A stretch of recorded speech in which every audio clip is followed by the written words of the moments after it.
ಈ ಕಾರ್ಯಕ್ರಮದ ಪ್ರಾಯೋಜಕರು ಯುವಂ ಯುಗಂ ಕನ್ನಡ ಮಾಸಿಕ ಪತ್ರಿಕೆ. ನಮಸ್ಕಾರ ವೀಕ್ಷಕರೇ, ಶ್ರೀಗರಿ ವಾರ್ತೆಗರಿಗೆ ಸ್ವಾಗತ. ನಾನು ನಿಮ್ಮ ಗ್ರಹೇಶ್ವರ ಗಾರ್ಡಿಗೇಂದ್ರ. ಮೈಸೂರು ಜನವರಿ 6. ಕಾಂಗ್ರೆಸ್ ಪಕ್ಷದ ವಕ್ತಾರರಾದ ಲಕ್ಷ್ಮಣ್ ರವರ ಹೇಳಿಕೆಗೆ ಸ್ಪಷ್ಟೀಕರಣ ನೀಡುವ ವಿಷಯವಾಗಿ ಭಾರತೀಯ ಜನತಾ ಪಾರ್ಟಿಯ ಮೈಸೂರು ನಗರ ಮಾಧ್ಯಮ ವಕ್ತಾರ ಮೋಹನ್ ರವರು ಪಕ್ಷದ ಕಚೇರಿಯಲ್ಲಿ ಪತ್ರಿಕಾಗೋಷ್ಠಿ ನಡೆಸಿದರು. ಪತ್ರಿಕಾಗೋಷ್ಠಿಯಲ್ಲಿ ಪ್ರಧಾನ ಕಾರ್ಯದರ್ಶಿ ಬಿಎಂ ರಘು, ಕೇಬಲ್ ಮಹೇಶ್, ನಗರ ಉಪಾಧ್ಯಕ್ಷ ಜೋಗಿ ಮಂಜು, ಮಾಧ್ಯಮ ಸಂಚಾಲಕ ಮಹೇಶ್ ರಾಜೆ ಅರಸ್, ಸಹ ವಕ್ತಾರ ದೇವರಾಜ್ ಗೌಡ, ಚಾಮುಂಡೇಶ್ವರಿ ಕ್ಷೇತ್ರದ ಅಧ್ಯಕ್ಷ ಪೈಲ್ವಾನ್ ಟಿ ರವಿ ಮತ್ತಿತರರು ಉಪಸ್ಥಿತರಿದ್ದರು. ಮೈಸೂರಿಗೆ ತನ್ನದೇ ಆದ ಇತಿಹಾಸ ಮತ್ತು ಪರಂಪರೆ ಇದೆ. ಈ ಪರಂಪರೆ ಅನ್ನೋ ಹೆಸರನ್ನ ಹೆರಿಟೇಜ್ ಅಂತ ಇಂಗ್ಲೀಷ್ನಲ್ಲಿ ಕರೆಯೋದ್ರಿಂದ ಮೈಸೂರನ್ನ ಹೆರಿಟೇಜ್ ಸಿಟಿ ಅಂತ ಸರ್ಕಾರವೇ ನಾಮಕರಣ ಮಾಡಿರೋದು. ದೇಶದ ಅನೇಕ ಹೆರಿಟೇಜ್ ಸಿಟಿಗಳಲ್ಲಿ ಮೈಸೂರು, ಬನಾರಸ್, ವಾರಣಾಸಿ ಅದು ಒಂದು ಹೆರಿಟೇಜ್ ಸಿಟಿ ಉತ್ತರ ಪ್ರದೇಶದ. ಅದೇ ರೀತಿ ಮೈಸೂರು ಕರ್ನಾಟಕದ ಹೆರಿಟೇಜ್ ಸಿಟಿಗಳಲ್ಲಿ ಮೊದಲನೇದು, ಎರಡನೇದು ಹಂಪೆ. ಇದೆರಡಕ್ಕೂ ತನ್ನದೇ ಆದ ಇತಿಹಾಸ, ಸಾವಿರಾರು ವರ್ಷಗಳ ಇತಿಹಾಸ ಇದೆ. ಮೈಸೂರನ್ನ ಎರಡು ಭಾಗವಾಗಿ ವಿಂಗಡಿಸಬೇಕಾಗತ್ತೆ. ಒಂದು ಸ್ವಾತಂತ್ರ್ಯ ನಂತರದ ಮೈಸೂರು, ಇನ್ನೊಂದು ಸ್ವಾತಂತ್ರ್ಯ ಪೂರ್ವದ ಮೈಸೂರು. ಯಾತಕ್ಕೆ ಅಂದರೆ ಸ್ವಾತಂತ್ರ್ಯ ಪೂರ್ವದಲ್ಲಿ ಮೈಸೂರಿನ ಮಹಾರಾಜರು, ಒಡೆಯರ್, ಯದುವಂಶದ ಒಡೆಯರ್ಗಳು ಮೈಸೂರನ್ನು ಆಳಿದರು. ಮೈಸೂರಿನ ಸಾಮ್ರಾಜ್ಯ ಒಂದು ಕಾಲಕ್ಕೆ ಎಲ್ಲಿಯವರೆಗೆ ಇತ್ತು ಅಂದರೆ ಮೈಸೂರಿನಿಂದ ಪ್ರಾರಂಭವಾಗಿ ಸತ್ಯಮಂಗಲ, ಈರೋಡು, ಕೊಯಮತ್ತೂರಿನ ಸ್ಟಾರ್ಟ್ ಆಗಿ ಶ್ರೀರಂಗಂನಲ್ಲಿ ಎಂಡ್ ಆಗ್ತದೆ. ಅಲ್ಲಿ ತನಕ ಮೈಸೂರು ರಾಜ್ಯ ಅನ್ನೋದಿತ್ತು. ಬರೀ ಮೈಸೂರು ರಾಜ್ಯ ಅಂದರೆ ಮೈಸೂರು, ಶ್ರೀರಂಗಪಟ್ಟಣ, KG, ಕೊಪ್ಪಳು, ಪಡವಾರಹಳ್ಳಿ ಇಷ್ಟು ಮಾತ್ರ ಮೈಸೂರು ರಾಜ್ಯ ಆಗಿರಲಿಲ್ಲ. ಮೈಸೂರಿನ ಇತಿಹಾಸ ಮತ್ತು ಪರಂಪರೆ ತಿಳಿಯದ ಕೆಲವು ವ್ಯಕ್ತಿಗಳು ಇತ್ತೀಚೆಗೆ ಮೈಸೂರಿನ ಇತಿಹಾಸ ಮತ್ತು ಪರಂಪರೆಯನ್ನು ಕೆಡಿಸೋ ಪ್ರಯತ್ನಗಳನ್ನು ಮಾಡ್ತಿದ್ದಾರೆ. ಮೈಸೂರಿನಲ್ಲಿ ಓದಿಗಾಗೋ, ವ್ಯಾಪಾರಕ್ಕಾಗೋ ಅಥವಾ ಮೈಸೂರಿನ ಲೈಟ್ ನೋಡ್ಲಿಕ್ಕಾಗಿ ಬಂದಂಥವರು ಮೈಸೂರಿನ ಸೌಂದರ್ಯಕ್ಕೆ ಬೆರಗಾಗಿ ಉಳ್ಕೊಂಡ್ಬಿಟ್ಟವರು ಇತ್ತೀಚಿನ ದಿನಗಳಲ್ಲಿ ಪತ್ರಿಕಾಗೋಷ್ಠಿಗಳನ್ನು ಮಾಡ್ತಾ ಮೈಸೂರಿನಿಗೆ ಏನೂ ಗೊತ್ತಿಲ್ಲದೆ ನಕಲಿ ದಾಖಲೆಗಳೊಂದಿಗೆ ಪತ್ರಿಕಾಗೋಷ್ಠಿಯನ್ನು ಮಾಡ್ತಾ ಮೈಸೂರಿನ ಇತಿಹಾಸಕ್ಕೆ, ಮೈಸೂರಿಗೆ ಕಳಂಕವನ್ನು ತರಲಿಕ್ಕೆ ಪ್ರಾರಂಭ ಮಾಡಿದಾರಂತ. ಇದು ನನಗೆ ಮನಸ್ಸಿಗೆ ಬಹಳ ಬೇಜಾರು ಮತ್ತು ಖೇದವನ್ನು ಉಂಟು ಮಾಡ್ತದೆ. ಯಾತಿಗೆ ಇಷ್ಟೆಲ್ಲ ಹೇಳ್ತಿದ್ದೀನಿ ಅಂದರೆ ನಿಮ್ಗೆಲ್ರಿಗೂ ಗೊತ್ತಿರೋ ಹಾಗೆ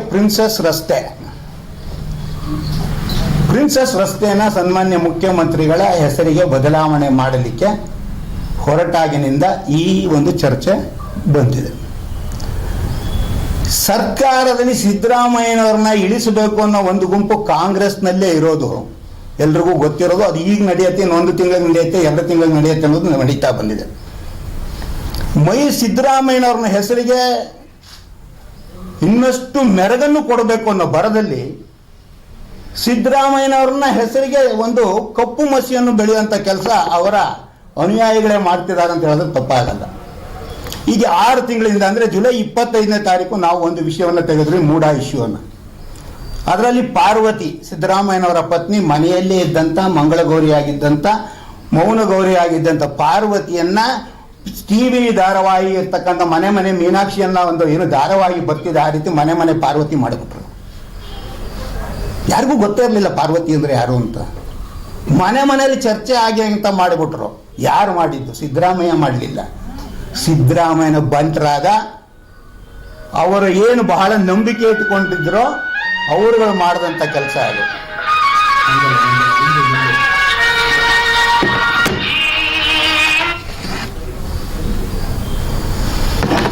ಸಿದ್ದರಾಮಯ್ಯನವ್ರನ್ನ ಖುಷಿ ಮಾಡಲಿಕ್ಕೆ, ಅವ್ರಿಗೆ ಖುಷಿ ಮಾಡಿದ್ದಕ್ಕೆ ಇವರಿಗೆ ಒಂದು MP ಟಿಕೆಟ್ ಕೊಟ್ಟರು, ಬಹಳ ಒಳ್ಳೆಯವನು ಅಂದ್ಕೊಂಡು.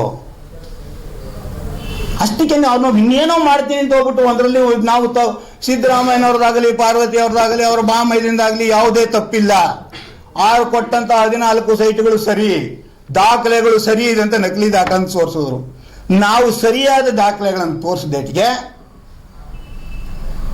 ಸಿದ್ದರಾಮಯ್ಯನವರು ಸ್ವತಃ ತಮ್ಮ 14 ಸೈಟ್ಗಳನ್ನು ವಾಪಸ್ ಕೊಟ್ಟಿದ್ದು. ನಿಮ್ಮೆಲ್ಲರೂ ನೀವು ವರದಿ ಮಾಡಿದರೆ ನಿಮ್ಮೆಲ್ರಿಗೂ ಗೊತ್ತಿರೋ ವಿಷಯ. ಈಗ ಮತ್ತೊಮ್ಮೆ ಪ್ರಿನ್ಸಸ್ ಹೆಸರಿಗೆ ಸಿದ್ದರಾಮಯ್ಯನವರ ಹೆಸರನ್ನ ತರ್ತೀವಿ ಅಂತ ಹೋದ್ರು. ಯಾರು? ಮೈಸೂರಿನ ನಗರ ಪಾಲಿಕೆಯಲ್ಲಿ ಇವತ್ತಿನ ಕಮಿಷನರ್ ಆಗಿ. ನಾನು ಮೊದಲೇ ಹೇಳಿದೆ, ಮೈಸೂರಿನ ಪರಂಪರೆ ಗೊತ್ತಿಲ್ಲ, ಮೈಸೂರಿನಲ್ಲಿ ಹುಟ್ಟಿಲ್ಲ, ಮೈಸೂರಿನಲ್ಲಿ ಬೆಳೆದಿಲ್ಲ. ಇಂಥ ಅಧಿಕಾರಿಗಳನ್ನ ಕರ್ಕೊಂಡ್ಬಂದು ಕೂರಿಸಿದ್ರೆ ಇವರಿಗೆ ಪುಷ್ಟಿ ಕೊಟ್ಟಂಥವ್ರು ಕಾಂಗ್ರೆಸ್ನ ನೇತಾರರು ಅಂತ ಹೇಳ್ಕೊಳ್ಳುವಂಥ ಪುಡಾರಿಗಳು. ಪುಡಾರಿ ಅನ್ನೋ ಶಬ್ದ ಬಂದಿದೆ ಕಾಂಗ್ರೆಸ್ನಿಂದ, ಅದಕ್ಕೆ ಮುಂಚೆ ಪುಡಾರಿ ಅನ್ನೋ ಶಬ್ದ ಇರಲಿಲ್ಲ. ಕನ್ನಡದಲ್ಲಿ ಹೊಸ ಪದ ಹುಟ್ಟುಕೊಂಡಿದ್ದೆ ಅಲ್ಲಿಂದ. ಮಾತೆತ್ತಿದ್ರೆ ನಮ್ಮನ್ನ ನಕಲಿ ಅಂತಾರೆ. ನಕಲಿ ಇಲ್ಲ ಸ್ವಾಮಿ, ನಾವು ಕೊಟ್ಟಿದ್ದ ದಾಖಲೆಗಳು ಸರಿ ಇದೆ ಅಂತ ಮೂಡಾದಲ್ಲಿ ತೋರಿಸಿದ್ದೀವಿ. 14 ಸೀಟ್ ವಾಪಸ್ ಬಂದಾಗಿದೆ. ಅದೇ ರೀತಿ ಇವರು ಎಲ್ಲರನ್ನೂ ನಮ್ಮನ್ನ ನಕಲಿ ಅಂತಾರೆ. ಇವ್ರು ನಕಲಿ ಮಾಡಿರೋದು ದಾಖಲೆಗಳು ಯಾವುದು? ನಿನ್ನೆ ನಿಮ್ಗೆಲ್ರಿಗೂ ಒಂದು ಪ್ಲಾನ್ ಅನ್ನ ತೋರಿಸಿದ್ದಾರೆ. ಇವ್ರು ಯಾವುದೊಂದಾದ್ರೂ ಫೊರೆನ್ಸಿಕ್ಗೆ ಕಳಿಸ್ತೀನಿ, ಫೊರೆನ್ಸಿಕ್, ಯಾಕಂದ್ರೆ ಅವ್ರದ್ದು ಏನಾದ್ರು ತಪ್ಪಿದ್ರೆ ಪಾಕಿಸ್ತಾನ್ ಜಿಂದಾಬಾದ್ ಅಂದ್ರೆ ಅದನ್ನ ಫೊರೆನ್ಸಿಕ್ ರಿಪೋರ್ಟಿಗೆ ತರಿಸ್ತೀವಿ ಅಂತಾರೆ. CT ರವಿ ಮೇಲೆ ಹಲ್ಲೆ ಆದ್ರೆ ಅದು ಫೊರೆನ್ಸಿಕ್ ಕಳಿಸೋದಿಲ್ಲ. ಅದೇ ರೀತಿ ಇವ್ರು ನಿನ್ನೆ ಪ್ರದರ್ಶನ ಮಾಡಿದಂಥ ಒಂದು ಮ್ಯಾಪ್ ಏನಿದೆ, ನಾನು ಇವತ್ತು ಮಾಡ್ತಿರ್ತಕ್ಕಂಥ ಒಂದು ಮ್ಯಾಪ್ ಏನಿದೆ, ಇದೆರಡನ್ನು ಫೊರೆನ್ಸಿಕ್ ರಿಪೋರ್ಟ್ಗೆ ಅವರದೇ ಸರ್ಕಾರ ಕಳಿಸ್ಲಿ, ನಾನೀಗ ನಿಮ್ಗಳಿಗೆ ಕೊಡ್ತೀನಿ. ಫೊರೆನ್ಸಿಕ್ ರಿಪೋರ್ಟಿನಿಂದ ಅವರು ತರಿಸ್ಲಿ, ನಾವು ಕೊಡ್ತಾ ಇರೋ ಮ್ಯಾಪು ಒರಿಜಿನಲ್ಲ, ಅವರು ನಿನ್ನೆ ನಿಮಗೆ ತೋರಿಸಿದಂಥ ಮ್ಯಾಪು ಒರಿಜಿನಲ್ಲ. ಅವ್ರು ಹೇಳ್ತಾರೆ ಇದರಲ್ಲಿ ಸೀಲ್ ಇಲ್ಲ. 1971ನೇ ಸಾಲಿನಲ್ಲಿ ಚೇರ್ಮನ್ನು CITB ಸ್ವಾಮಿ ಕೃಷ್ಣರಾಜೇಂದ್ರ ಒಡೆಯರು CITB ಅನ್ನೋದನ್ನ ಇಡೀ ಭಾರತದಲ್ಲಿ ಮೊದಲನೇ ಬಾರಿಗೆ ನಗರ ಹೀಗೆ ಇರಬೇಕು, ಇಷ್ಟೇ ಪ್ರಮಾಣದಲ್ಲಿ ಇರಬೇಕು, ರಸ್ತೆ ಹೀಗೆ ಇರಬೇಕು ಅಂತ ಅಷ್ಟೊಂದು ದೂರದೃಷ್ಟಿ ಇಟ್ಕೊಂಡಂತ ಮಹಾರಾಜರವರು. ಅವರು ನಂಬಿಕೆಯಿಂದ ಅವತ್ತು CITB ಈ ರೀತಿಯ ಮೂಢ ಅಧಿಕಾರಿಗಳನ್ನ ಇಟ್ಕೊಂಡು ಮಾಡ್ತಾ ಇರಲಿಲ್ಲ. ಒಬ್ಬ ಪ್ರಾಮಾಣಿಕ ಅಧಿಕಾರಿಗಳನ್ನ ಇಟ್ಕೊಂಡ್ರು. ಲಕ್ಷ್ಮೀಪುರಂ ಮಾಡಿದ್ರು, ಸರಸ್ವತಿಪುರಂ ಮಾಡಿದ್ರು, ವಿದ್ಯಾರಣ್ಯಪುರಂ ಮಾಡಿದ್ರು. ಒಂದೇ ಒಂದು ಆಪಾದನೆ ತೋರಿಸಿ, ಲಕ್ಷ್ಮೀಪುರಂನಲ್ಲಿ ಆಗಿರ್ತಕ್ಕಂಥ ಅಂದಿನ ಹಂಚಿರ್ತಕ್ಕಂಥ ಸೈಟ್ಗಳ ಬಗ್ಗೆ ಆಗಲಿ ಅಥವಾ CD ಅಂತ ಹೇಳಿದ್ರೆ ಕರೆಕ್ಟ್ ಡೈಮೆನ್ಷನ್, ಲಕ್ಷ್ಮೀಪುರಂನ ಅಳತೆಗಳಲ್ಲಿ ಆಗಿರ್ತಕ್ಕಂಥ ಒಂದೇ ಒಂದು ಗೋಲ್ಮಾಲು, ಜಯಲಕ್ಷ್ಮೀಪುರಂನಲ್ಲಿ ಆಗಿರ್ತಕ್ಕಂಥ ಒಂದು ಗೋಲ್ಮಾಲು, ಮಹಾರಾಜರು ಅಂತಿರ್ತಕ್ಕಂಥ ಯಾವ 4 ಲೇಔಟ್ಗಳಿದೆ, ಆ 4 ಲೇಔಟ್ ಒಂದೇ ಒಂದು ಲೇಔಟ್ ತೋರಿಸ್ದಿ. ನಂಬಿಕೆ ಪ್ರಾಮಾಣಿಕ ವ್ಯಕ್ತಿಗಳಿದ್ರು. ಸೀಲು ಮುಖ್ಯ ಅಲ್ಲ, ಸೀಲು ಅವತ್ತಿಗೂ ಇತ್ತು, ರಾಜಮೋಹರ ಬೀಳ್ತಿತ್ತು. ಈ ರೀತಿ ಇವರೇ ಮಾಡ್ಕೊಂಡು ಹೊತ್ಕೋತಾರಲ್ಲ, ಲ್ಯಾಂಡ್ ಡೌನ್ ಬಿಲ್ಡಿಂಗ್ ನಲ್ಲಿ ಹೋಗಿ ಮಾಡಿಸ್ಕೊಂಡ್ ಬಂದು ಲ್ಯಾಂಡ್ ಡೌನ್ ಬಿಲ್ಡಿಂಗ್ ಅಂತ ಇಟ್ಕೊಂಡು, ಲ್ಯಾಂಡ್ ಡೌನ್ ಬಿಲ್ಡಿಂಗ್ ಯಾರದು? ಮೈಸೂರಿನಲ್ಲಿ ನಾವೆಲ್ಲ ಇದ್ದೀವಿ. ಲ್ಯಾಂಡ್ ಡೌನ್ ಬಿಲ್ಡಿಂಗ್ ಯಾರು? ಅದರಿಂದ ಮುಂದೆ ಹೋದ್ರೆ ಸಯ್ಯಾಜಿರಾವ್ ರೋಡ್. ಸಯ್ಯಾಜಿರಾವ್ ಯಾರು? ಸಯ್ಯಾಜಿರಾವ್ ಅನ್ನೋದು ಒಬ್ಬ ಬರೋಡದ ಮಹಾರಾಜ. 1919ನೇ ಇಸ್ವಿನಲ್ಲಿ 1993ರಲ್ಲಿ ಮೈಸೂರಿಗೆ ಭೇಟಿ ಕೊಡ್ತಾರೆ ಬರೋಡದ ಮಹಾರಾಜರು. ಅಂದಿನ ಯುವರಾಜರಾಗಿದ್ದಂಥ ಜಯಚಾಮರಾಜೇಂದ್ರ ಒಡೆಯರು ಈ ಸಯ್ಯಾಜಿರಾವ್ ಬಹಳ ಆತ್ಮ ಸ್ನೇಹಿತರು. ಎಲ್ಲಿಯ ಬರೋಡ, ಇವತ್ತಿಗೆ ವಡೋದರ ಅಂತ ಏನು ಕರಿತೀವಿ ಗುಜರಾತ್ನ, ಅಲ್ಲಿಗೂ ಮಹಾರಾಜರು ಇಲ್ಲಿಗೆ ಬರ್ತಾರೆ. ಮೈಸೂರಿನೆಲ್ಲ ನೋಡ್ತಾರೆ. ಅಲ್ಲಿ ಒಂದು ಇವತ್ತಿನ ಇದ್ದಂಥ KR ಸ್ಟ್ಯಾಚ್ಯೂ ಇರಲ್ಲ, ಕೃಷ್ಣರಾಜೇಂದ್ರ ಒಡೆಯರ್ ಸ್ಟ್ಯಾಚ್ಯೂ, ಒಂದು ಫೌಂಟೈನ್ ಇರ್ತದೆ, ಅಲ್ಲಿ ಪಕ್ಕ ಒಂದು ನಾಲೆ ಹೋಗಿರುತ್ತೆ. KRS ಇಂದ ಮೈಸೂರಿಗೆ ಅರಮನೆಗೆ ನಾಲೆಯ ಮೂಲಕ ನೀರು ತರ್ತಿರ್ತಾರೆ. ನೀವು ಹಳೆಯಿಂದ ಇಲ್ಲಿ ಅರಮನೆ ಒಳಗೆ ಆರ್ಚಿವ್ಸ್ ಇದೆ, ಅದನ್ನ ಹೋಗಿ ತೆಗೆದು ನೋಡಿದ್ರೆ ಎಲ್ರಿಗೂ ಸಿಗ್ತದೆ. ನಮ್ಮ ಸ್ನೇಹಿತರು ಲಕ್ಷ್ಮಣ್ ಅವ್ರಿಗೆ ಹೇಳಿ, ಮನೇಲಿ ಇಲ್ಲೆಲ್ಲ ಗೂಗಲ್ ಮಾಡಿ ಕೆಲ್ಸಕ್ಕೆ ಬಾರಿದವ್ರನ್ನ ಕೂರಿಸ್ಕೊಂಡು ಸರ್ಚ್ ಮಾಡೋ ಬದಲು ಅರಮನೆ ಆರ್ಚಿವ್ಸ್ನಲ್ಲಿ ಡಾಕ್ಯುಮೆಂಟ್ಗಳನ್ನ ತೆಗೆಯಲಿಕ್ಕೆ ಹೇಳಿ. ಈ ಮಹಾರಾಜರು ಬಂದಿದ್ದ ನೆನಪಿಗೋಸ್ಕರ ಜಯಚಾಮರಾಜೇಂದ್ರ ಒಡೆಯರು ಅವತ್ತಿನ ಯುವರಾಜರಂತ ಬರೋಡಾದ ಮಹಾರಾಜ ಅಂತ ಸಯ್ಯಾಜಿರಾವ್ ಹೆಸರನ್ನ ಸಯ್ಯಾಜಿರಾವ್ ರೋಡ್ ಅಂತ ಹೆಸರಿಡ್ತಾರೆ. ಯಾವಾಗ 1893ರಲ್ಲಿ ಇಟ್ಟಿಂದ 1912ರಲ್ಲಿ ಇಡ್ತಾರೆ. ಅದೇ ರೀತಿ ನೀವು ನಾನು ನಿಮ್ಮೂರಿಗೆ ಬಂದೆ, ನೀವು ನಮ್ಮೂರಿಗೆ ಬಂದು ನಿಂತಾರೆ. ಜಯಚಾಮರಾಜೇಂದ್ರ ಒಡೆಯರು ಬರೋಡಾಗ ಹೋಗ್ತಾರೆ. ಇವತ್ತಿಗೂ ನೀವು ಬರೋಡಾಗ ಹೋಗಿ ಅಲ್ಲಿನ ಲಕ್ಷ್ಮೀ ವಿಲಾಸ್ ಅರಮನೆ ಅಂತ ಏನಿದೆ, ಆ ಲಕ್ಷ್ಮೀ ವಿಲಾಸ್ ಮನೆ ಮುಂದೆ ಹೋಗುವಂತ ಒಂದು ಅರಮನೆ ರಸ್ತೆಗೆ ಜಯಚಾಮರಾಜೇಂದ್ರ ಒಡೆಯರ್ ರೋಡ್ ಅಂತ ಇದೆ. ಮೈಸೂರಿನಲ್ಲಿ ಜಯಚಾಮರಾಜೇಂದ್ರ ಒಡೆಯರ ಹೆಸರಿಲ್ಲ, ಇದೆಯಲ್ಲ ಅದು ರಸ್ತೆ.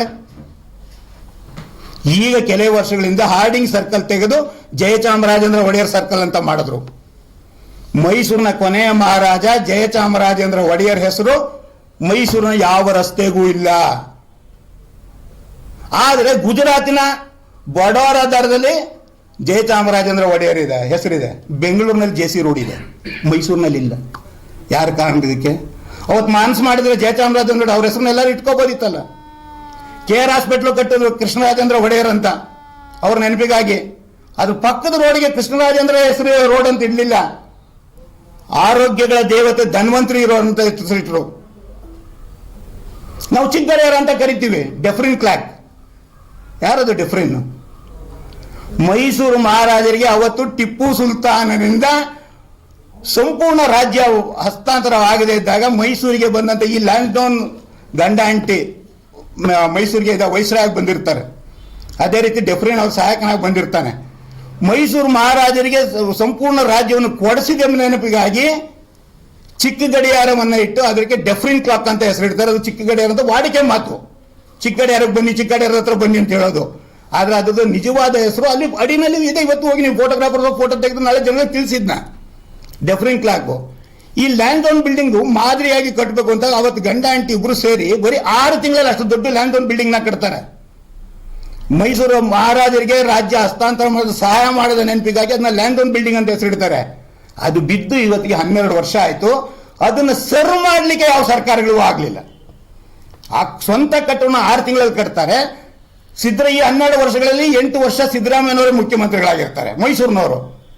ಲ್ಯಾಂಡ್ಡೌನ್ ಬಿಲ್ಡಿಂಗ್ ನ ಸರ್ವ್ ಮಾಡಬೇಕು ಅನ್ನೋದು ಅವ್ರ ತಲೆಗೆ ಹೊಳಿಲಿಲ್ಲ, ಇವತ್ತಿಗೂ ಮಾಡಿಲ್ಲ. ಇದ್ರ ಬಗ್ಗೆ ಯಾವುದನ್ನು ಇವರಪ್ಪ ಲಕ್ಷ್ಮಣ್ ಅವರು ಮಾತಾಡೋದಿಲ್ಲ.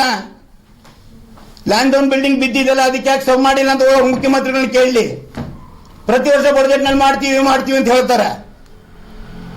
ದೇವರಾಜ ಮಾರ್ಕೆಟ್ ಕುಸಿದೋಗ್ತಾ ಇದೆ. ಇದು ಮೈಸೂರಿನ ಮೊದಲ ಮಹಾರಾಜರು ದೇವರಾಜು. ಅದನ್ನ ಇದುವರೆಗೂ ಸರ್ ಮಾಡೋ ಪ್ರಯತ್ನ ಮಾಡಿಲ್ಲ. ವಾಣಿ ವಿಲಾಸ ಮಾರ್ಕೆಟ್ ಅಗ್ರಹಾರದಲ್ಲಿ ಇರ್ತಕ್ಕಂಥ ಕುಸಿದು ಬೀಳ್ತಾ ಇದೆ. ಅದನ್ನ ಮಾಡೋದಕ್ಕೆ ಇವರಿಗೆ ಆಗ್ತಾ ಇಲ್ಲ. ಈ ಪ್ರಿನ್ಸೆಸ್ ರಸ್ತೆಯಲ್ಲಿ ರೈಲ್ವೆ ಹಾಸ್ಪಿಟಲ್ ಮಾಡಿದ್ದು ರಾಜ್ಯ ಸರ್ಕಾರ ಅಲ್ಲ, ಕೇಂದ್ರ ಸರ್ಕಾರದ ಅಂದಿನ ಮುಖ್ಯಮಂತ್ರಿ ರೈಲ್ವೆ ಎಂಪ್ಲಾಯೀಸ್ ಮೈಸೂರಿನಲ್ಲಿ ರೈಲ್ವೆ ಕಾರ್ಯಾಗಾರ ಇರುತ್ತೆ, ರೈಲ್ವೆ ವರ್ಕ್ಶಾಪ್ ಏನಿರುತ್ತೆ, ರೈಲ್ವೆ ವರ್ಕ್ಶಾಪ್ ಎಂಪ್ಲಾಯೀಸ್ಗೋಸ್ಕರ ರೈಲ್ವೆ ಹಾಸ್ಪಿಟಲ್ ಮಾಡ್ತಾರೆ. ರೈಲ್ವೆ ಹಾಸ್ಪಿಟಲ್ ಮಾಡ್ತಾರೆ. ಆ ರೈಲ್ವೆ ಎಂಪ್ಲಾಯೀಸ್ಗೋಸ್ಕರ ಹಾಸ್ಪಿಟಲ್ ಆಗುತ್ತೆ. ಅದರ ನಂತರ ಈ ಪ್ರಿನ್ಸೆಸ್ ಅದಕ್ಕೂ ಮುಂಚೆ ಮೈಸೂರಿನಲ್ಲಿ ಭಯಂಕರ ಕಾಯಿಲೆ ಬರುತ್ತೆ. ಇದು ಹಿಂದೆನೂ ಹೇಳಿದ್ವಿ, ಮತ್ತೊಮ್ಮೆ ಜ್ಞಾಪಕಾರ್ಥವಾಗಿ ಹೇಳೋದು ನಾನು. ಇವತ್ತಿಗೆ ಟಿಬಿ ಇರಾಡಿಕೇಟ್ ಆಗಿದೆ. ಸರ್ಕಾರ ಅಧಿಕೃತವಾಗಿ ಘೋಷಣೆ ಮಾಡಿದೆ ಭಾರತದಲ್ಲಿ ಕ್ಷಯ ರೋಗ ಈಗಿಲ್ಲ ಅಂತ. ಆದ್ರೆ ಅವತ್ತಿಗೆ ಕ್ಷಯ ರೋಗ ಬಹಳ ದೊಡ್ಡ ಕಾಯಿಲೆ ಆಗಿತ್ತು. ಅಂದಿನ ರಾಜಕುಮಾರಿಗೆ ಕೃಷ್ಣಾಜಮ್ಮಣ್ಣಿಗೆ ಕ್ಷಯ ರೋಗ ಬಂದು ರಾಜಕುಮಾರ್ ತಂಗಿ ಅವರು ಹಸು ನಿಗುತ್ತಾರೆ. ಅವಾಗ ಸ್ಯಾನಿಟೋರಿಯಂ ಅಂದ್ರೆ ಡಿಕ್ಷನರಿನಲ್ಲಿ ತೆಗೆದು ನೋಡಿ, ಐಸೋಲೇಟ್ ಇದು ಹರಡದಂತೆ ತಡೆಯುವಂತ ಒಂದು ಕಾಯಿಲೆಗೆ ಊರಿಂದ ಆಚೆ ಮೈಸೂರಿಂದ 6 ಕಿಲೋಮೀಟರ್ ಆಚೆ ಕಟ್ತಾರೆ ಹಾಸ್ಪಿಟಲ್ನ. ಯಾಕೆಂದ್ರೆ ಮೈಸೂರಿನ ಬಾಕಿ ಜನಗಳಿಗೆ ಕಾಯಿಲೆ ಹರಡಬಾರದು ಅನ್ನೋದಕ್ಕೋಸ್ಕರ. ಮೈಸೂರಿನಲ್ಲಿ ಬಾಕಿ ಮಕ್ಕಳಿಗೂ ಬಂದಿರುತ್ತೆ, ಹೆಣ್ಣು ಮಕ್ಕಳಿಗೂ. ಅವರು ಹಸು ನಿಗದಾಗ ಅವರು ಪ್ರಿನ್ಸೆಸ್ ಅಂತ ಮೈಸೂರಿನ ರಾಜಕುಮಾರಿಗೆ ಅಷ್ಟಕ್ಕೆ ಇಡಲಿಲ್ಲ. ಪ್ರತಿ ಮನೆ ಹೆಣ್ಣು ಮಗನಲ್ಲೂ ಒಂದೊಂದು ಹೆಣ್ಣು ಮಗು ಇದ್ರೆ ಅದು ಆಯಾ ಮನೆಗೆ ರಾಜಕುಮಾರಿನೇ. ಅವತ್ತಿನ ದಿವಸ ಮಹಾರಾಜರು ಭಾಷಣ ಮಾಡ್ತಾರೆ, ಇದು ನನ್ನ ಮನೆಯ ರಾಜಕುಮಾರಿ ಹೆಸರಿನಲ್ಲಿ ಇಡ್ತಿಲ್ಲ, ನಿಮ್ಮ ಮನೆಯ ಪ್ರತಿಯೊಂದು ಹೆಣ್ಣು ಮಗುವಿನ ರಾಜಕುಮಾರಿ ಹೆಸರಿನಲ್ಲಿ ಇದಕ್ಕೆ ಪ್ರಿನ್ಸೆಸ್ ರಸ್ತೆಯಿಂದ ಇಡ್ತೀನಿ ಅಂತ. ಆದ್ರೆ ವಾಡಿಕೆನಲ್ಲಿ KRS ರಸ್ತೆ ಆಗೋಯ್ತು. ಯಾತಕ್ಕಾಯ್ತು? KRS ರಸ್ತೆ ಚಿಕ್ಕದಿತ್ತು, ನಿಮಗೆ ಗೊತ್ತಿದ್ದಂಗೆ 20 ವರ್ಷದಿಂದ ಅದನ್ನ ವಿಸ್ತೀರ್ಣ ಮಾಡಿದಾಗ ನಮ್ಮ ಮೈಸೂರಿನಿಂದ ಈ ಒಂಟಿಕೊಪ್ಪಲ್ಲಿ ಇಳಿಬೇಕಾದ್ರೆ ಒಂದು ದೊಡ್ಡ ಪ್ಲೇಕ್ನಲ್ಲಿ ಕನ್ನಡದ ಕಲ್ಲಿನಲ್ಲಿ ಕೆತ್ತಿದಂತ ಒಂದು ರಸ್ತೆ ಇತ್ತು, ಪ್ರಿನ್ಸೆಸ್ ರೋಡ್ ಅಂತ ಕೆತ್ತಿದ ಒಂದು ಕಲ್ಲಿತ್ತು. ರಸ್ತೆ ವಿಸ್ತೀರ್ಣ ಮಾಡೋ ಬರದಲ್ಲಿ ಅದನ್ನ ಒಡೆದು ಹಾಕಿದ್ದಾರೆ. ಒಡೆದಾಕಿದ್ದೇನೆವಾ ಅಂತ ಇಟ್ಕೊಂಡು ಆ ರಸ್ತೆನೇ ಇಲ್ಲ. ಇವನು ಬುದ್ಧಿವಂತ KS ಅಧಿಕಾರಿ ಆಗಿರ್ತಕ್ಕಂಥ ಮೈಸೂರಿನ ಕಾರ್ಪೊರೇಷನ್ ದಾಖಲೆಗಳಿಲ್ಲ, ಮುನ್ಸಿಪಲ್ ದಾಖಲೆಗಳಿಲ್ಲ ಅಂತ ಹೇಳ್ತಾನೆ. ಮಹಾರಾಜರ ಕಾಲದಲ್ಲಿ ಇಟ್ಟಿದ್ದು ಮುನ್ಸಿಪಲ್ ಕಾರ್ಪೊರೇಷನ್ ದಾಖಲೆಗಳಲ್ಲಿ ಯಾಕೆ ಸ್ವಾಮಿ ಬರುತ್ತೆ? ರೆಸಲ್ಯೂಷನ್ ಅಲ್ಲಿ ಯಾಕೆ ಬರುತ್ತೆ? ಸಾಮಾನ್ಯ ಜ್ಞಾನ ಬೇಡವಾ? ಲ್ಯಾಂಡ್ಡೌನ್ ಬಿಲ್ಡಿಂಗ್ ಅನ್ನೋದು ಇವ್ರ ಕಾರ್ಪೊರೇಷನ್ ರೆಕಾರ್ಡ್ ಅಲ್ಲಿ ಇದೆಯಾ?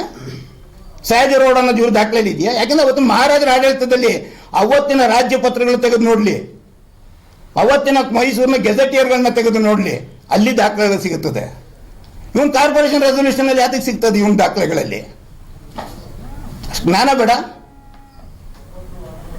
ಲಕ್ಷ್ಮಣ ಏನ್ ಹೇಳ್ತಾರೆ, CDP ಫಾರಂಗಳು ತೋರಿಸ್ತಾರೆ. ಯಾವುದೇ CDP ನಲ್ಲಿ ಇದಿಲ್ಲ ಅಂತ. CDP ಅಂದ್ರೆ ಅವರೇ ಹೇಳಿದ್ದಾರೆ. ಪಕ್ಕದಲ್ಲಿ ನಮ್ಮ ಮೂಡ ಹಳೆ ಅಧ್ಯಕ್ಷನ ಕೂರಿಸ್ಕೊಂಡಿದ್ದಾರೆ. ಅವ್ರು ಅದಕ್ಕೆ ಸ್ಪಷ್ಟೀಕರಣ ಕೊಡ್ತಾರೆ, ಪುರಾವೆ ಕೊಡ್ತಾರೆ. CDP ಅಂದ್ರೆ ಕಾಂಪ್ರಹೆನ್ಸಿವ್ ಡೆವಲಪ್ಮೆಂಟ್ ಪ್ಲಾನ್. ಮುಂದಿನ 10 ವರ್ಷಕ್ಕೋ 20 ವರ್ಷಕ್ಕೋ ಮೈಸೂರು ಹೇಗಿರಬೇಕು ಅಂತ ಒಂದು ಕಲ್ಪನೆಯನ್ನು ಮಾಡುವಂತ ಒಂದು ಪ್ರೆಸೆಂಟೇಷನ್ ಮಾಡುವಂತ ಒಂದು ಪ್ಲಾನ್. ಅದರಲ್ಲಿ ಹಿಂದಿನದನ್ನು ತೋರಿಸೋದಿಲ್ಲ, ಮುಂದೆ ಹೇಗಿರ್ಬೇಕು ಅಂತ ತೋರಿಸುತ್ತೆ.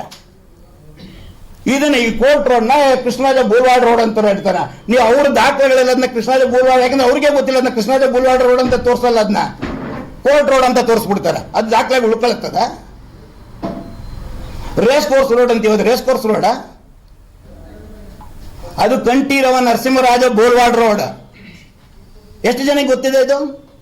ಮೈಸೂರಿನ ಆಡಳಿತ ಮಾಡಿದಂಥ ಇವರು ಅಧಿಕಾರಿಗಳಾದ ಅಧ್ಯಕ್ಷರಾದಂಥವ್ರು ಗೊತ್ತಾ ಈ ರಸ್ತೆಗಳ ಹೆಸರು? ಕಮಿಷನರ್ ಆದವ್ರು ಗೊತ್ತಾ? ಪಾರ್ಲಿಮೆಂಟ್ ಕ್ಯಾಂಡಿಡೇಟ್ ಆಗಿದ್ದಲ್ಲ ನಿಮ್ಮ ಲಕ್ಷ್ಮಣ್ ಗೊತ್ತಾ? ಮೈಸೂರಿನ ಇತಿಹಾಸ ಪರಂಪರೆ ತಿಳ್ಕೋಬೇಕು ಮೈಸೂರು ಬಗ್ಗೆ ಮಾತಾಡ್ಲಿಕ್ಕೆ.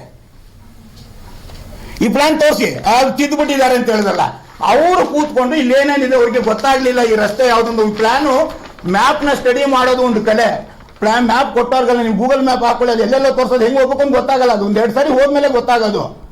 ಇಲ್ಲಿ ಏನಿತ್ತು, KR ಹಾಸ್ಪಿಟ್ಲ್ ಇದೆ, ಇಲ್ಲಿ ಆಕಾಶವಾಣಿ ಬಿಲ್ಡಿಂಗ್ ಇದೆ, ಇಲ್ಲಿ ಇದ್ದಿದ್ದ ರೈಲ್ವೆ ಹಾಸ್ಪಿಟ್ಲ್, ಇವ್ರು ಬರ್ಕೊಂಡಿರೋದು ಇವ್ರಿಗೆ ಗೊತ್ತಾಗದೇ ಅದಕ್ಕೆ ನಾವು ಮಾರ್ಕ್ ಮಾಡಿದ್ವಿ ತಗೊಳ್ಳಿ, ಯಾವ ರೋಡ್ ಎಲ್ಲಿಂದ ಎಲ್ಲಿ ತನಕ ಹೋಗುತ್ತದೆ ಅಂತ ತೋರಿಸ್ಲಿ. ನಾ ಈಗ ನಿಮ್ಮ ಕೈ ಮೇಲೆ ಕೊಡ್ತೀನಿ. ಯಾಕೆ ನಮ್ಮ ಮೇಲೆ ನಂಬಿಕೆ ಇದೆ, ಯಾಕೆ ನಮ್ಮನ್ನ ನಕಲಿ ಅಂತಾರೆ. ನಕಲಿ ಗಾಂಧಿಗಳ, ನಕಲಿ ಕಾಂಗ್ರೆಸ್ನಲ್ಲಿ ನಕಲಿ ವಕ್ತಾರನಾಗಿರೋ ಇವನು ನಮ್ಮನ್ನ ನಕಲಿ ಅಂತಾರೆ. ಕೇಂದ್ರೀಯ ಅಧಿಕಾರ ಇದೆ. ನಮ್ಮ ಅಶೋಕ್ 6 ಬಾರಿ ಗೆದ್ದಿರೋ ಬೆಂಗಳೂರಿನಂತ ಸಿಟಿನಲ್ಲಿ 6 ಬಾರಿ ಗೆದ್ದಿರತಕ್ಕಂಥ ಮಂತ್ರಿಗಳಾಗಿದ್ದಂತ ಅಶೋಕ್ ಬಗ್ಗೆ ಮಾತಾಡ್ತಾನೆ. ಇವನು 6 ಬಾರಿ ಸೋತಿರೋನು. ಇವನು ಕಾರ್ಪೊರೇಷನ್ ಚುನಾವಣೆ, MLA ಚುನಾವಣೆ, MP ಚುನಾವಣೆ ಒಂದು ಬಿಡ್ದಂಗೆ ಎಲ್ಲ ಸೋತಾಯ್ತು. 6 ಬಾರಿ ಸೋತಿರೋ, 6 ಬಾರಿ ಗೆದ್ದಿರತಕ್ಕಂಥ ಅಶೋಕ್ ಬಗ್ಗೆ ಮಾತಾಡ್ತಾರೆ. ಏನು ಅಧಿಕಾರ ಇದೆ? ನರ್ಮ್ ಯೋಜನೆ ನನಗೂ ಗೊತ್ತು. ನರ್ಮ್ ಯೋಜನೆಯಲ್ಲಿ ಮೈಸೂರು ಒಂದಕ್ಕೆ, ಕರ್ನಾಟಕ ಒಂದಕ್ಕೆ ಕೊಡಲಿಲ್ಲ. ದೇಶಾದ್ಯಂತ 18 ನಗರಗಳಿಗೆ ನರ್ಮ್ ಯೋಜನೆ ವಿಸ್ತರಣೆ ಮಾಡ್ತು. ಆ ಬಸ್ ಯಾವುದು ಅಂತ ಹೇಳ್ತಾನೆ, ಬಸ್ ಹೆಸರು ಗೊತ್ತಿಲ್ಲ ಅವನಿಗೆ. ಅವತ್ತು ಕೊಂಡ್ಕೊಂಡು ನೆನ್ನೆ ನೀವು ವಿಡಿಯೋ ನೋಡಿ, ಆ ಬಸ್ ಹೆಸರು ಏನು ಹೇಳ್ತಾನೆ, ಯಾವ ಬಸ್ ಅಂತ ಕರೆಕ್ಟಾಗಿ ಹೇಳಿಲ್ಲ. ಅವತ್ತು ಕೊಂಡ್ಕೊಂಡಂಥದ್ದು ಮಾರ್ಕೋ ಪೋಲೋ ಬಸ್ಸು. ಅದು 2 ಕಿಲೋಮೀಟರ್ ಕೊಡೋದು. ರಾಜ್ಯ ಸರ್ಕಾರ ತಗೊಳ್ಳಿಲ್ಲ. ಒಂದೊಂದು ರಾಜ್ಯಕ್ಕೆ 1,500 ಮಾರ್ಕೋ ಪೋಲೋ ಬಸ್ಗಳನ್ನ ಅಂದಿನ ಕೇಂದ್ರ ಸರ್ಕಾರ ಅಲಾಟ್ ಮಾಡುತ್ತೆ. ರಾಜ್ಯ ಸರ್ಕಾರ ಖರೀದಿ ಮಾಡಲಿಲ್ಲ. ದಾಖಲೆಗಳು ತೆಗೆದು ನೋಡಕ್ಕೆ ಹೇಳಿ. ಹೇಳೋನ್ ಅಡ್ಡ ಅಂದ್ರೆ ಕೇಳೋನ್ ದಡ್ಡ ಅಲ್ಲ.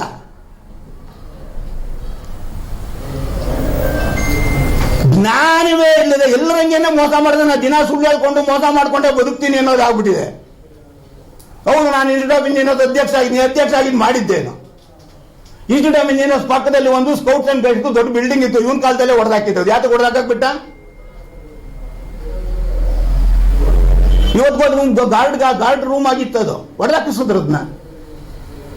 ಪರಂಪರೆನ ಉಳಿಸ್ಕೋಬೇಕೇ ಹೊರತು ಪರಂಪರೆನ ಹಾಳು ಮಾಡ್ಲಿಕ್ಕೆ ಅಂತಲೇ ಹುಟ್ಟಿರ್ತಕ್ಕಂಥ ಈ ಕಾಂಗ್ರೆಸ್ನ ಇನ್ನೇನೇ ಮಾಡತ್ತೆ ಅಂತ ನನಗೆ ಗೊತ್ತಿಲ್ಲ. ಈಗಲಾದ್ರೂ ಹೇಳ್ತೀನಿ, ಪತ್ರಿಕಾ ಮಾತ್ರ ಮೈಸೂರಿನ ಜನತೆ, ಹಳೇ ನಮ್ಮ ಜನ ಯಾರಿದ್ದಾರೆ, ಮೈಸೂರಿನ ಅಭಿಮಾನಿಗಳು, ಮೈಸೂರನ್ನ ಕಟ್ಟಿ ಬೆಳೆದಂಥವ್ರು, ಮೈಸೂರನ್ನ ಉಳಿಸ್ಕೊಳ್ಳಿಕ್ಕೆ ನಿಂತಿರೋರು, ಇಂಥ ಸುಳ್ಳು ಪತ್ರಿಕಾಗೋಷ್ಠಿಗಳು ನಡೆಸೋರ ಮೇಲೆ ನಮ್ಮಲ್ಲಿರುವ ದಾಖಲೆಗಳನ್ನು ತಂದು ಎಸೆದು ಅವನಿಗೆ ಪ್ರಶ್ನೆಗಳನ್ನು ಕೇಳಲಿ ಅಂತ ನಾನು ನಿಮ್ಮ ಮೂಲಕ ಕರೆ ಕೊಡ್ತೀನಿ. ಇನ್ನಲ್ಲಿ ಯಾವುದೋ ಅದನ್ನು ತಗೋಬೇಕು. ನಾ ಅದಕ್ಕೆ ಒರಿಜಿನಲ್ ಆಗಿ ಹೇಳ್ತಾ ಇದ್ದೀನಿ. ಇಷ್ಟೆಲ್ಲ ಕಥೆಗಳನ್ನ ಹೇಳ್ತಾ ಇದ್ದೀನಿ. ಲ್ಯಾನ್ಸ್ಡೌನ್ ಬಿಲ್ಡಿಂಗ್ನ ಇತಿಹಾಸ ಹೇಳಿದ್ದೀನಿ. ಲ್ಯಾನ್ಸ್ಡೌನ್ ದಂಪತಿಗಳು ಯಾರು ಅಂತ ಹೇಳಿದ್ದೀನಿ. ಡಫ್ರಿನ್ ಕ್ಲಾಕ್ ಯಾಕೆ ಬಂತು ಅಂತ ಹೇಳಿದ್ದೀನಿ. ಸಯಾಜಿಯವರ ರಸ್ತೆ ಯಾರು, ಸಯಾಜಿಯವರು ಈಗಲೂ ತುಂಬಾ ಜನ ಓಡಾಡ್ತಾರೆ. ಅಲ್ಲಿ ವ್ಯಾಪಾರ ಮಾಡ್ತಿದ್ದಾರೆ, ಅಂಗಡಿಗಳು ಇಟ್ಟಿದ್ದಾರೆ. ಅವ್ರುಗಳು ನೋಡಿ ಕೇಳಿ, ನೀವು ವ್ಯಾಪಾರ ಮಾಡಿದ್ವಿ ಈ ಸಯಾಜಿಯವರ ರಸ್ತೆ, ಈ ಸಯಾಜಿಯವರು ಯಾರು ಅಂತ ಗೊತ್ತಿರೋದಿಲ್ಲ. ಯಾಕಂದ್ರೆ ಅಲ್ಲಿಂದ ರಾಜಸ್ಥಾನದಿಂದ ಬಂದವರು ಇಲ್ಲಿ ವ್ಯಾಪಾರ ಮಾಡ್ತಿರೋದು. ಮೈಸೂರಿನ ಮೂಲವಾಸಿಗಳು ಯಾವ ಸಯಾಜಿಯವರ ರಸ್ತೆಯಲ್ಲಿ ವ್ಯಾಪಾರ ಮಾಡ್ತಿಲ್ಲ ಇವತ್ತು. ಅವ್ರಿಗೇನು ಗೊತ್ತಿರುತ್ತೆ? ಅವ್ರು ವ್ಯಾಪಾರಸ್ಥರು. ನಾವು ಅವ್ರನ್ನ ಬೈಯೋದು. ಅವ್ರು ವ್ಯಾಪಾರ ಮಾಡಕ್ಕೆ ಬಂದ್ರೆ ಅವ್ರು ವ್ಯಾಪಾರ ಮಾಡ್ತಾರೆ. ಆದ್ರೆ ಪರಂಪರೆ ಉಳಿಸ್ಕೋಬೇಕಾದ ಕೆಲಸ ಯಾರ್ದು? ನಿಮ್ಮ ಕೆಲಸ. ಮೈಸೂರಿನಲ್ಲಿ ಉಳಿದವ್ರದ್ದು. ಮೈಸೂರಿನಲ್ಲಿ ನಾನು ಜೀವನ ಮಾಡಕ್ ಬಂದಿಲ್ಲ, ಮೈಸೂರಿನಲ್ಲೇ ಇದೆ ಹುಟ್ಟಿದ್ದು. ರಮಾವಿಳಾಸ ರಸ್ತೆ ಇದೆ. ಯಾತಕ್ಕೆ? ಅಲ್ಲಿ ಒಂದು ರಾಮ ಮಂದಿರ ಇದೆ, ಅದಕ್ಕೋಸ್ಕರ ರಮಾವಿಳಾಸ ರಸ್ತೆ ಅಂತ ಕರೆದ್ರು. ಅದ್ರ ಹಿಂಭಾಗ ಕೃಷ್ಣ ವಿಲಾಸ ರಸ್ತೆ ಇದೆ. ಯಾತಕ್ಕೆ? ಅಲ್ಲೊಂದು ಕೃಷ್ಣನ ದೇವಸ್ಥಾನ ಇದೆ, ಕೃಷ್ಣ ವಿಲಾಸ ರಸ್ತೆ ಅಂತ ಕರೆದ್ರು. ಕೃಷ್ಣಮೂರ್ತಿಪುರಂ ಯಾರು? ಕೃಷ್ಣಮೂರ್ತಿ. ಅದು ಒಂದು ಕೇಳಿದ್ರೆ ಸ್ವಲ್ಪ ಅವರಿಗೆ ಮೇಯರ್ ದಿವಾನ ಆಗಿದ್ದಂಥ ವ್ಯಕ್ತಿ ಕೃಷ್ಣಮೂರ್ತಿ. ಕಲ್ತ್ಕೊಳ್ಳಿ. ಮೈಸೂರಿನಲ್ಲಿ ವಾಸ ಮಾಡಬೇಕು, ಕನ್ನಡದಲ್ಲಿ ಇರಬೇಕು ಅಂತಂದ್ರೆ ಕನ್ನಡ ಹೆಂಗೆ ಕಲಿಯೋ ಅಗತ್ಯ ಇದೆ. ಮೈಸೂರಿನಲ್ಲಿ ವಾಸ ಮಾಡಬೇಕು, ಮೈಸೂರಿನಲ್ಲಿ ರಾಜಕೀಯ ಮಾಡಬೇಕು ಅಂದ್ರೆ ಮೈಸೂರು ಪರಂಪರೆ ತಿಳ್ಕೋಬೇಕು. ಮೈಸೂರು ಪರಂಪರೆನೇ ತಿಳ್ಕೊಳ್ಳೇನೆ ಮೈಸೂರಿನಲ್ಲಿ ರಾಜಕೀಯ ಮಾಡಕ್ ಬಂದ್ರೆ ಹೆಂಗಾಗ್ತದೆ? ಏನು ಬೇಡ ಡಿಬೇಟ್, ನೀವೇ ತಗೊಂಡೋಗಿದ್ನ ಸರ್. ನಿಮ್ಮ ಮ್ಯಾಪು ಈ ಮ್ಯಾಪು ಎರಡನ್ನೂ ಅವ್ರ ಹತ್ರ ಮ್ಯಾಪ್ ಇಸ್ಕೊಳ್ಳಿ. ಇನ್ನೂ ಒಂದು ಕೆಲಸ, ನಮ್ಮ ಮ್ಯಾಪ್ ಇಸ್ಕೊಳ್ಳಿ. ನೀವು ನ್ಯೂಟ್ರಲ್ ವ್ಯಕ್ತಿ, ಇದನ್ನ ಫೊರೆನ್ಸಿಕ್ಗೆ ಮತ್ತೆ ಇದಕ್ಕೆ ಕಳಿಸಿ ನೀವೇನೆ. ಯಾವ್ದು ಒರಿಜಿನಲ್ ಯಾವ್ದು ಡೂಪ್ಲಿಕೇಟ್ ನನ್ ಬರಲಿ, ಆಮೇಲೆ ಮಾತಾಡೋಣ. ಅವರು ನನ್ನ ನಂಬೋದ, ನಾನಂತ ಅವನು ನಂಬೋದೇ ಇಲ್ಲ. ನಮ್ಮ ಯದುವೀರು ಕಷ್ಟಪಟ್ಟು ಗೆದ್ದಿರೋದು. ಅವ್ರು ಯಾವತ್ತೂ ನಾನು ಮೈಸೂರು ಮಹಾರಾಜ ಅಂತ ಹೇಳ್ಕೊಂಡಿಲ್ಲ. ಎಲೆಕ್ಷನ್ ಟೈಮ್ನಲ್ಲಿ ನೋಡಿದ್ವಿ, ಸಣ್ಣ ಸಣ್ಣ ಟೀ ಅಂಗಡಿಗೂ ಬಂದು ಕೂತಿ ಟೀ ಕುಡಿದಿದ್ದಾರೆ ಸಾಮಾನ್ಯ ಜನರ ಜೊತೆ. ನಾನು ಮೈಸೂರು ವಂಶಸ್ಥ ಅಂತ ಯಾವತ್ತೂ ಹೇಳ್ಕೊಂಡಿಲ್ಲ. ನಾವು ಹೇಳ್ಕೊತೀವಿ ಹೆಮ್ಮೆಯಿಂದ ಮೈಸೂರು ಯದು ವಂಶಸ್ಥರು, ಮಹಾರಾಜರು ವಂಶಸ್ಥರು ಅಂತ. ಅವ್ರು ಯಾವತ್ತೂ ನಾವು ಮೈಸೂರು ಮಹಾರಾಜ ಅಂತ ಹೇಳ್ಕೊಂಡಿಲ್ಲ. ಅವರನ್ನ ಇವ್ರು ನಕಲಿ ಮಹಾರಾಜ ಅಂತ ಹೇಳ್ತಾನೆ. ನಕಲಿ ಯುವರಾಜ ರಾಹುಲ್ ಗಾಂಧಿ ಇವ್ರ ಪಾರ್ಟಿ ಅವನು, ನಕಲಿ ಯುವರಾಣಿ ಇವ್ರ ಪಾರ್ಟಿಯವರು. ಇವ್ರ ಗಾಂಧಿನೇ ನಕಲಿ, ಇವ್ರ ಪಾರ್ಟಿನೇ ನಕಲಿ. ಆದ್ರೂ ಇವರೊಬ್ಬ ನಕಲಿ ಹೋಗ್ತಾರ. ಮೈಸೂರು ಪರಂಪರೆನೂ ಇದೆ. ಮಹಾರಾಜರಿಗೆ ಮಕ್ಕಳಾಗದಿಲ್ಲ ಶಾಪ, ಅದು ಗೋಪುರ ಸತ್ಯನೋ ಅಸತ್ಯನೋ ನಾನು ಅದ್ರ ಚರ್ಚೆಗೆ ಹೋಗಲ್ಲ. ಇವರು ದತ್ತು ತಗೊಂಡ್ರು, ಇವ್ನಿಗೇನು ಸಂಕಟ? ಅವರು ಮನೆಯವರು ಅವ್ರು ದತ್ತು ತಗೊಂಡ್ರೆ ಇವ್ರಿಗೆ ಯಾಕೆ ಬೇಕದು? ಅವ್ರ ಫ್ಯಾಮಿಲಿ ಅಫೇರು. ಇವ್ರು ಯಾರನ್ನಾರು ದತ್ತು ನಾವು ಕೇಳ್ತೀವಿ, ಯಾರಿಗೆ ಬೇಕದು? ಜನ ಓಟ್ ಹಾಕಿ ಗೆಲ್ಸೋ ಮೇಲೆ ಎಂ ಪಿಗೆ ಗೌರವ ಕೊಡ್ಬೇಕು. ಅವ್ರ ಎದುರು ಸೋತ ಮೇಲೆ ಬಾಯಿ ಮುಚ್ಕೊಂಡಿರ್ಬೇಕು. ನಾನು ಸೋತ 6 ತಿಂಗಳಾಗಿಲ್ಲ. ಬೇಡ ಕಾರ್ ಯಾವ್ದು ಎಲೆಕ್ಷನ್ ನಿಂತರು ಕಾರ್ಪೊರೇಷನ್ ಅವರು MGP ಅಂತ ಮಾಡ್ಕೊಂಡ್ರು. ಇನ್ನೊಂದು ಯಾವ್ದು Mysuru agenda task force MATF ಅಂತ, ಅದಕ್ಕೆ ಸದಸ್ಯ ಆಗಿದ್ದ. MATF ನಲ್ಲಿ ನೀವು ಏನು ಕೆಲಸ ಮಾಡ್ದೆ ಹೇಳಿ? ಅಜೆಂಡಾ ಟಾಸ್ಕ್ ಫೋರ್ಸ್ ನಲ್ಲಿ ಇವ್ರ ಜೊತೆ ಯಾರು ಇದನ್ನ ಹೇಳ? ಇದೇ ಬಾಮಿ ವೀಕ್ಷಣೆ. ಇವತ್ತು ಮೈಸೂರಿನಲ್ಲಿ ಸಿದ್ದರಾಮಯ್ಯನವರು ಮೈಸೂರಿನ ಬಸ್ ಸ್ಟ್ಯಾಂಡ್ ಶಿಫ್ಟ್ ಮಾಡಿ ಬನ್ನಿ ಮಂಟಪದಲ್ಲಿ ಶಿಫ್ಟ್ ಮಾಡ್ತೀನಿ ಅಂತಂದ್ರು. ನನ್ನ ಕ್ಯಾಬಿನೆಟ್ ಅಪ್ರೂವ್ ಆಗಿದೆ, ನಾನು ಸ್ವಾಗತ ಮಾಡ್ತೀನಿ. ಇಲ್ಲಿ ಕಿಷ್ಕಿಂದ ಆಗಿದೆ. ಅದನ್ನ ವಿರೋಧ ಮಾಡದಂತ ಬಾಮಿ ವೀಕ್ಷಣೆಗೆ ಇವರು ಅಸಿಸ್ಟೆಂಟ್ ಲಕ್ಷ್ಮಣ್ ತೆಗೆದು ನೋಡಿ ದಾಖಲೆಗಳನ್ನ. ಬಾಮಿ ವೀಕ್ಷಣೆ ಜೊತೆ ಯಾರು ಕೆಲಸ ಮಾಡ್ತಾ ಇದ್ದಿದ್ದು? ಇದೇ ಲಕ್ಷ್ಮಣ್ ಕೆಲಸ ಮಾಡ್ತಿದ್ದು. ಇವನು ಹೇಳ್ಕೊಟ್ಬಿಟ್ಟು ಬಾಮಿ ವೀಕ್ಷಣೆಲ್ಲ ಅದನ್ನ ವಿರೋಧ ಮಾಡಿಸ್ತಾನೆ. ಈ ರೀತಿ ದೇಶದ್ರೋಹಿಗಳು ನಗರದ್ರೋಹಿಗಳ ಮಧ್ಯೆ ಅವ್ರು ಸೇರ್ಕೊಂಡು, ರಾಜದ್ರೋಹಿಗಳ ಜೊತೆ ಸೇರ್ಕೊಂಡು ಕಾಂಗ್ರೆಸ್ನ ಉದ್ಧಾರ ಮಾಡಕ್ಕೆ ಹೋಗಿ ಸಿದ್ದರಾಮಯ್ಯನ ಹೆಸರಿಗೆ, ಪಾಪ ಸಿದ್ದರಾಮಯ್ಯ ಒಳ್ಳೆಯವರು, ಸಿದ್ದರಾಮಯ್ಯನ ಹೆಸರಿಗೆ ಕಳಂಕ ತಂದು ಈಗ ಮತ್ತೊಮ್ಮೆ ಕ್ಷಮೆ ಕೇಳ್ತೀನಿ. ಯಾವತ್ತೋ ಹೇಳ್ತಾರೆ ನನಗೆ ಯಾವ ಹೆಸರು ಬೇಡ, ಬಿಟ್ಬಿಡ್ರಪ್ಪ ನನಗೆ ಸಾಕು ಅಂತ. ನಾವೇನು ಸಿದ್ದರಾಮಯ್ಯನ ಹೆಸರಿಗೆ ಬೇಡ ಅಂತ ಹೇಳ್ತಿಲ್ಲ. ನಿಮ್ಗೆ ಇನ್ನೊಂದು ಕತೆ ಹೇಳ್ಬೇಕು. ರಾಮಕೃಷ್ಣ ಪರಮೇಶ್ವರ ವೃತ್ತ ಇದೆ. ಅದಕ್ಕೆ ನಮ್ಮ ಸದಾನಂದ ಗೌಡರು ಮುಖ್ಯಮಂತ್ರಿಗಳಾದಾಗ ನಾನು ನಮ್ಮ ಅವತ್ತಿನ MLC ಸಿದ್ದರಾಜು ಅವರು KR ಸರ್ಕಲ್ ತರನೇ ಅದನ್ನ ಆಗಬೇಕು ಅಂತ ಹೇಳ್ಬಿಟ್ಟು 400 ಕೋಟಿ ರೂಪಾಯಿ ಅನುದಾನ ತರ್ತೀವಿ. KR ಇದು ನಮ್ಮ ರಾಮಕೃಷ್ಣ ನಗರ ಸರ್ಕಲ್ಲು ಸಂಪೂರ್ಣ ಆಗ್ತದೆ. ಆದ್ರೆ ಅಷ್ಟರಲ್ಲಿ ಸಿದ್ದರಾಮಯ್ಯನವರು ಮುಖ್ಯಮಂತ್ರಿಗಳಾಗ್ತಾರೆ. ಕೆಲವು ವ್ಯಕ್ತಿಗಳು ಸೇರಿದ್ರು ರಾಮಕೃಷ್ಣ ಪರಮಹಂಸರ ಪ್ರತಿಮೆ ಬೇಡ, ಬೇರೆ ಪ್ರತಿಮೆ ಇಡೋಣ ಅಂತ ಹೋಗ್ತಾರೆ. ಅದು ನಮ್ಮ ಗಮನಕ್ಕೆ ಬಂದಾಗ ಅಲ್ಲೇ ನಮ್ಮ ರಾಮಕೃಷ್ಣ ನಗರದಲ್ಲಿ ಮೈನ್ಸ್ ಅಂಡ್ ಜಿಯಾಲಜಿ ಆಫೀಸ್ ಉದ್ಘಾಟನೆ ಆಗುತ್ತೆ. ಅಲ್ಲಿಗೆ ಸಿದ್ದರಾಮಯ್ಯನವ್ರು ಬರ್ತಾರೆ. ನಾನೇ ಹೋದೆ ಸಿದ್ದರಾಮಯ್ಯ ಹತ್ರ, ಗುರುಗಳೇ ನೋಡಿ ಈ ಥರ ನಿಮ್ಮ ಕೆಲವು ಜನ ಇದನ್ನು ರಾಮಕೃಷ್ಣ ಪರಮಹಂಸರ ಪ್ರತಿಮೆ ಇಲ್ಲಿ ಬೇಡ ಅಂತ ವಿರೋಧ ಮಾಡ್ತಿದ್ದಾರೆ ಅಂತ. ಶಿಕಾವತ್ಗೆ ಜಿಲ್ಲಾಧಿಕಾರಿಗಳಾಗಿರ್ತಾರೆ. ಶಿಕಾ ಬಾಮ ಇಲ್ಲಿ ಇವರೇನು ಹೇಳ್ತಿದ್ದಾರೆ ಕೇಳ್ಬಿಟ್ಟು ಫಸ್ಟ್ ಇನ್ನು 1 ವಾರದಲ್ಲಿ ರಾಮಕೃಷ್ಣ ಪರಮಹಂಸ ಪ್ರತಿಮೆ ಅಲ್ಲಿ ಆಗಬೇಕು. ನನ್ನ ಮನೆ ಇಲ್ಲೇ ಇದೆ, ಸುತ್ತ ನೀವು ಚೇರ್ ಹಾಕ್ಸ್ಬೇಕು. ಅವತ್ತು ಕೆಲವು ಬಂದಂಥ ಪತ್ರಿಕಾ ಗೊತ್ತಿಲ್ಲ, ಅವತ್ತು ಪತ್ರಕರ್ತರಿಗೆ ಗೊತ್ತಿರ್ತದೆ. ಈ ಥರದ ವ್ಯಕ್ತಿತ್ವ ಇರೋರು ಅವರ ಹೆಸರನ್ನ ಮಸಿ ಬೆಳೀತಿದ್ದಾರೆ. ಸಿದ್ದರಾಮಯ್ಯವ್ರಿಗೆ ಇದು ಅರ್ಥವಾಗ್ತಿಲ್ಲ. ಇಂಥವ್ರನ್ನ ದೂರ ಇಡ್ಬೇಕು. ಅವರು ಇಂಥವ್ರಿಂದ ಅವ್ರು ಹಾಳಾಗ್ತಾ ಇರೋದು. ಇವೆಲ್ಲ ಮಾಫಿಯಾ ಗ್ಯಾಂಗ್ಗಳನ್ನ ಕಟ್ಕೊಂಡು ಪಾಪ ಅವ್ರು ಮಾಫಿಯಾ ಒಳಪಡ್ತಾ ಇದ್ದಾರೆ. ಹೀಗಾಗಿ ಮೈಸೂರಿನ ಪರಂಪರೆ ಇತಿಹಾಸ ಉಳಿಸ್ಕೊಳ್ಳಿಕ್ಕೋಸ್ಕರ ನಾವು ಕೊಟ್ಟಿರ್ತಕ್ಕಂಥ ದಾಖಲೆಗಳನ್ನು ಪರಿಗಣಿಸಿ ಪ್ರಿನ್ಸಸ್ ರಸ್ತೆನ ಉಳಿಸ್ಕೋಬೇಕು. ಮತ್ತೆ ಬಾಯಿಗೆ ಬಂದಂಗೆ ಫಸ್ಟ್ ಮಾತಾಡೋದನ್ನೇನಿದೆ ಕಾಂಗ್ರೆಸ್ ವಕ್ತಾರಾಗಲಿ ಕಾಂಗ್ರೆಸ್ ಮುಖಂಡರಾಗಲಿ ಈ ಕೂಡಲೇ ನಿಲ್ಲಿಸಬೇಕು ಅಂತ ಹೇಳ್ತೀವಿ. 1945-46 ಇಸ್ವಿನಲ್ಲಿ ಪ್ರಾರಂಭ ಆಗುತ್ತೆ. ನೀವು ಗೂಗಲ್ ಮಾಡಿದ್ರೆ ನಿಮ್ಗೆ ಲೆಕ್ಕ ಸಿಕ್ಬಿಡತ್ತೆ. ಸರ್ ನಾನು ಇದು ನನ್ನ ಹತ್ರ ಇರೋದು ಒರಿಜಿನಲ್ ಮ್ಯಾಪು.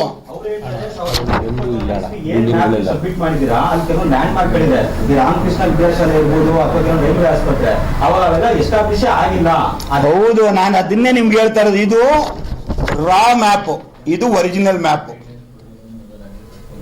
ಈಗ ಗೂಗಲ್ನಲ್ಲಿ ಮ್ಯಾಪ್ ಮೈಸೂರು ತೋರಿಸಿದಾಗ ಏರ್ಲೈನ್ಸ್ ಹೋಟ್ಲ್ ಅಂತ ಏರ್ಲೈನ್ಸ್ ಹೋಟ್ಲ್ ಒಂದು ಮಾರ್ಕ್ ಮಾಡ್ಕೋತಾನೆ, ಬರ್ಲಿಕ್ಕೆ ಅನುಕೂಲ ಆಗಲಿ. ನಾವು BJP ಆಫೀಸ್ ಅಂತ ಗೂಗಲ್ ಮ್ಯಾಪ್ನಲ್ಲಿ ನಾವು ಬರ್ದಾಕಿದ್ರೆ ಅದು BJP ಆಫೀಸ್ನ ತೋರಿಸುತ್ತೆ. ಇದು ಒರಿಜಿನಲ್ ಮ್ಯಾಪ್ ಅಲ್ಲ, ಇದು ಒರಿಜಿನಲ್ ಮ್ಯಾಪು. ಇದರಲ್ಲಿ ಪ್ರಿನ್ಸಸ್ ರಸ್ತೆ ಇದೆ. ನಂತರ ಬಂದಂಥ ಕಟ್ಟಡಗಳನ್ನ ಅವ್ರವ್ರ ಕಟ್ಟಡ ಎಲ್ಲಿದೆ ಅಂತ ಅವ್ರವ್ರು ಮಾರ್ಕ್ ಮಾಡ್ಕೋತಾ ಹೋಗ್ತಾರೆ. ನಮ್ಮ ಕಟ್ಟಡ ಇಲ್ಲಿದೆ ಅಂತ ಅದನ್ನ ಅವ್ರಿಗೆ ತಿಳಿ ಹೇಳಿ. ಈ ಮ್ಯಾಪ್ನ ಇಂಪ್ರೂವ್ ಮಾಡ್ತಾ ಹೋಗ್ತಾರೆ. ಈ ಮ್ಯಾಪ್ ಹಂಗೆ ಇರೋದಿಲ್ಲ. ಭಾರತ ಭೂಪಟ ಮುಂಚೆ ಹೆಂಗಿತ್ತು, ರಾಜ್ಯ ಹಳೆ ಭಾರತ ಭೂಪಟ ಪ್ರೀ ಇಂಡಿಪೆಂಡೆಂಟ್ ಭಾರತ ಭೂಪಟ ನೋಡಿ, ಕರ್ನಾಟಕ ತಮಿಳುನಾಡು ಅಂತ ಇರೋದಿಲ್ಲ. ನಂತರದ ನೋಡಿ ಕರ್ನಾಟಕ ಗೋವಾ ಇದೆಲ್ಲ ಸೇರುತ್ತೆ. ಅದ್ರ ನಂತರ ತಗೊಳ್ಳಿ ಜಿಲ್ಲೆಗಳೆಲ್ಲ ವಿಂಗಡಣೆ ಆಗುತ್ತೆ. ಹಾಗೆ ಮ್ಯಾಪ್ ಇಂಪ್ರೂವ್ ಆಗ್ತಾ ಹೋಗ್ತದೆ. ಅದು ಒರಿಜಿನಲ್ ಮ್ಯಾಪ್ ಯಾವುದು? ಇದು ಒರಿಜಿನಲ್ ಮ್ಯಾಪು. ಅವ್ರು ಯಾವುದೋ ಬರ್ದಿಟ್ಕೊಂಡ್ಬಿಟ್ಟು ಬಂದ ನಾನಲ್ಲ ನಕಲಿಗೆ ಅವ್ರ ನಕಲಿ, ನಮ್ಮನ್ನ ನಕಲಿ ಅಂತಾರೆ. ಒರಿಜಿನಲ್ ನನ್ನ ಹತ್ರ ಇರೋದು. ನಕಲಿ ಗಾಂಧಿಗಳ, ನಕಲಿ ಕಾಂಗ್ರೆಸ್ನ ನಕಲಿ ವಕ್ತಾರ ಅಂತ ನಾನು ಅದಕ್ಕೆ ಹೇಳ್ತಾ ಇರೋದು. ನಾನು ಫರೆನ್ಸಿಕ್ ಕಳಿಸಿ ಇದು ಒರಿಜಿನಲ್ ಇಲ್ವೋ ಅನ್ನೋ ಗೊತ್ತಾಗ್ತದೆ. ನಾವು ಸುಮ್ಮನೆ ನೀವು ನಾನು ಹೇಳಿದ ಇಷ್ಟೆಲ್ಲ ಕಥೆಗಳು ಹೇಳಿದ್ ನಾನು ಲ್ಯಾಂಡ್ ಮೀಟಿಂಗ್ ಯಾವುದೆಲ್ಲಾರು ತಪ್ಪಿದೆಯೋ ನೋಡಿ ಹುಡುಕ್ಬಿಟ್ಟು ಮಾಡಿ, ಅಥವಾ ಅವ್ರಿಗೆ ಗೊತ್ತಾಗಿ ಕೇಳಿ ಇಷ್ಟೆಲ್ಲ ಹಿಸ್ಟ್ರಿ. ಮತ್ತೆ ಮುಂದಿನ ವಾರ್ತೆಗರಿಯಲ್ಲಿ ಭೇಟಿಯಾಗೋಣ. ಶ್ರೀಗರಿ, ನಿಮ್ಮ ಮನದಾಳದ ಗರಿ. ನಮಸ್ಕಾರ. ಶ್ರೀಗರಿ ನಿಮ್ಮ ಮನದಾಳದ ಗರಿ. ಶ್ರೀಗರಿ ನಿಮ್ಮ ಭಾವನೆಗಳ ಗರಿ. ಶ್ರೀಗರಿ ನಾಡಿನ ಹೆಮ್ಮೆಯ ಗರಿ.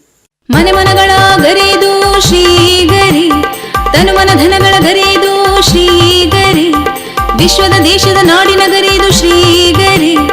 ಶ್ರೀಗರಿ ಶ್ರೀಗರಿ ಶ್ರೀಗರಿ ಶ್ರೀಗರಿ ಶ್ರೀಗರಿ ನಿಮ್ಮ ಮನದಾಳದ ಗರಿ.